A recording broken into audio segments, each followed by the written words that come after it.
ගතින් නෙමේ මනසින් සියල්ල අතාරින්න පුරුදු වෙන්න. හැම එකක්ම නැති වෙනවා. මොකක්ද නැති වෙන්නේ නැත්තේ? අපේ පෙම්වතා පෙම්වතිය නැති වෙනවා. බිරිඳ නැති වෙනවා. දරුවෝ නැති වෙනවා. ස්වාමියා නැති වෙනවා. අම්මගේ තාත්තගේ ගුණය නැති වෙනවා. යාළුවෝ නැති අපිත් නැති වෙනවානේ. කවුද දන්නේ හෙට ඇස් දෙක පෙනේද නැද්ද කියලා? කාට මොක කෙරුවත් කමක් නෑ, අන්තිමේට අපිට අපි විතරයි කියන එක මතක තියාගන්න.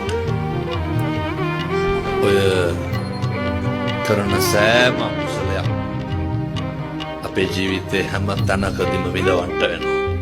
ඊළඟ එක අනේකමත් අපේ ජීවිතය තීරණය කරන්න එපා. පින් පව් කඩා වැටීම් අනේකමත් තීන්දුව తీරන ගන්න එපා.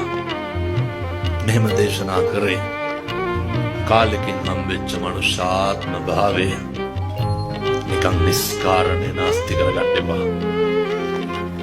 අද ඒ මරු පින් කරගන්නේ කුමටද කුසලට කම්මැලි වන්නේ.